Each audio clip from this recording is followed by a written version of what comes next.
प्रिय मित्रों नमस्कार। जय श्री कृष्णा। मैं आचार्य पंडित गिरिजा शंकर तिवारी हमारी यूट्यूब चैनल वैदिक सुमन एक सरल ज्योतिष धर्म और अध्यात्म में चर्चा इस यूट्यूब मंच पर आप सभी का हार्दिक स्वागत करता हूं।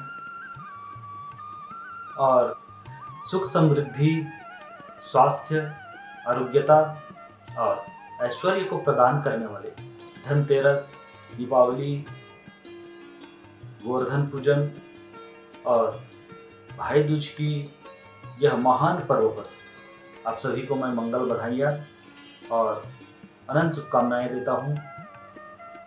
प्रिय मित्रों, आज की इस चर्चा में हम यह बात करेंगे कि क्या देवी लक्ष्मी जी को हम प्रसन्न कर सकते हैं। वो कौन होते हैं जो माता लक्ष्मी को प्रसन्न कर अपने घर में ऐश्वर्य और संपत्ति की वृद्धि करते हैं। तो हम सभी जानते हैं कि माता लक्ष्मी जी जो है प्रकट हुई है समुद्र मंथन से, और उसी समुद्र मंथन से धन्वंतरी जी ने अमृत की कलश को लेकर के उत्पन्न हुए। तो आखिर धनतेरस के दिन में उन धन्वंतरी जी को क्यों जोड़ा गया? क्योंकि आज उनका प्राकट्य दिवस है और यह धन्वंतरी जी भगवान नारायण के अंशावतार हैं। यह धन्वंतरी जी धन उसके कारक क्यों हो गए? क्योंकि उन्होंने तो जो है अमृत का कलश लेकर के उत्पन्न हुए। तो क्या अमृत जो है धन है? जी हाँ, इंसान की सबसे बड़ी धन जो है आरोग्यता है। जहां आरोग्यता है वहां कोई प्रकार की विपत्ति और कष्ट नहीं हो सकता। आपने देखा होगा कि किस तरीके से किसी घर में जब रुग्णता आ जाती है तो किस तरीके से उसके घर में सारी संपत्ति और संपदा क्षय होने लगता है। तो आज विशेष रूप से धन्वंतरी जी का पूजन करें। और माता लक्ष्मी जी जब समुद्र मंथन से प्रकट हुई, उन 14 रत्नों में से एक, तो उन्होंने भगवान नारायण जी को वर्ण कर लिया। तो भगवान नारायण जी को क्यों वर्ण कर लिया, क्या जानते हैं? भगवान नारायण जी जो है योगी हैं। तो किस तरीके से योगी हैं? कुछ प्रश्नों के उत्तर हमारे अंतरात्मा देती है, जिसे हमने न कभी समझा न कभी हमने मंथन किया। तो आइए उसी बात पर आज चर्चा करेंगे। तो माता लक्ष्मी जी ने ऐश्वर्य को धारण किया हुआ है। ऐश्वर्य की देवी कौन? माता लक्ष्मी जी। और वैराग्य और त्याग के देवता भगवान कौन? श्री नारायण जी। तो जहां त्याग है वहां पर माता लक्ष्मी जी का वास है। वास अर्थात उसे जो है अत्यंत प्रिय है। जहां कोई प्रकार की लोभ ना हो, कोई प्रकार की लालच ना हो, कोई प्रकार के विकार ना हो। तो इस दिवाली पर हम माता लक्ष्मी को कैसे प्रसन्न करें?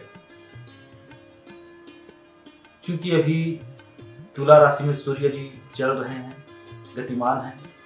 आपने देखा होगा सूर्य अभी पृथ्वी से दूर हैं, उनका झुकाव दूर है, जिस कारण से इस पृथ्वी पर ठंडकता बढ़ने लगी है। लेकिन इस अमावस्या को माता लक्ष्मी जी सर्व प्रकार की मंगल करने के लिए सबके घर में पहुंचेंगी। देखिए, कर्म 3 प्रकार से होते हैं। तन से होता है, मन से होता है और हमारी वाणी से होता है। और वाणी वही करेगा जो हमारी मन और आत्मा कहती है। तो इस दीपावली पर सभी सुंदर रंगोलियां सजाते हैं, घर को सुंदर बनाते हैं, अपने आसपास सभी सफाई करते हैं, क्योंकि सफाई का तात्पर्य है कि माता लक्ष्मी जी हमारे घर में पधराएंगी। जी हाँ, उसी तरीके से, क्योंकि हम सभी को जानना चाहिए कि माता लक्ष्मी जी का स्थान कहाँ है। हमारे हाथों के अग्रभाग में, कराग्रे वसते लक्ष्मी। तो माता लक्ष्मी जी जब हाथ में हैं और उसी हाथ के अग्रभागों से या फिर पूरे हाथ से जब कर्म होता है ना, तो इसी कर्म के अनुरूप अर्थात श्रम के अनुरूप हमें धन की प्राप्ति होती है। तो क्या माता लक्ष्मी जी प्राप्त नहीं हुई?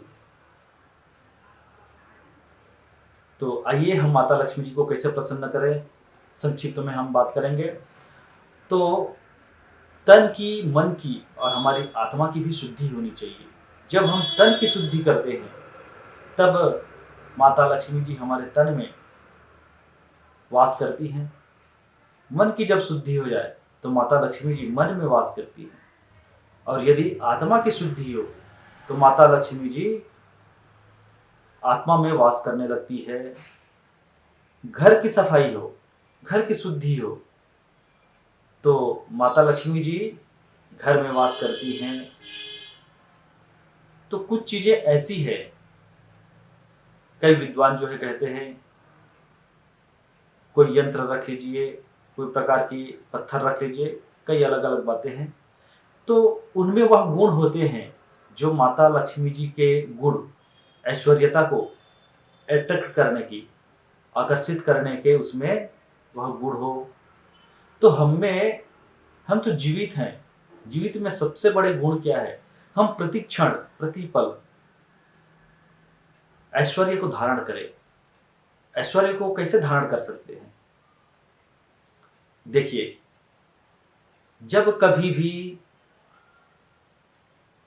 कहीं पर भी, चाहे स्थान हो, चाहे व्यक्ति हो, चाहे वस्तु हो, उस पर यदि दरिद्रता का प्रभाव हो जाए तो माता लक्ष्मी जी वहां से अर्थात ऐश्वर्य वहां पर रहता नहीं है। इसलिए माता लक्ष्मी जी को प्रसन्न करने के लिए आपको, हमको, सबको दरिद्रता को छोड़ना पड़ेगा। और जैसे ही दरिद्रता छूटा, माता लक्ष्मी जी का वास सदैव के लिए हो जाएगा। मित्रों, बस इतना ही कहकर हम आपसे विदा लेंगे। आप सभी को पुनः इस जगमगाते दीपों से युक्त दीपावली के त्योहार, जो कि हम मनुष्यों का त्योहार है। अभी पितर अमावस्या पे निकला, पितरों का त्योहार जो एकादशी को होता है, और एक अभी कार्तिक पूर्णिमा में देव दिवाली होगा।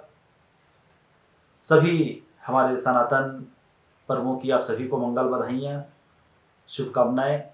जय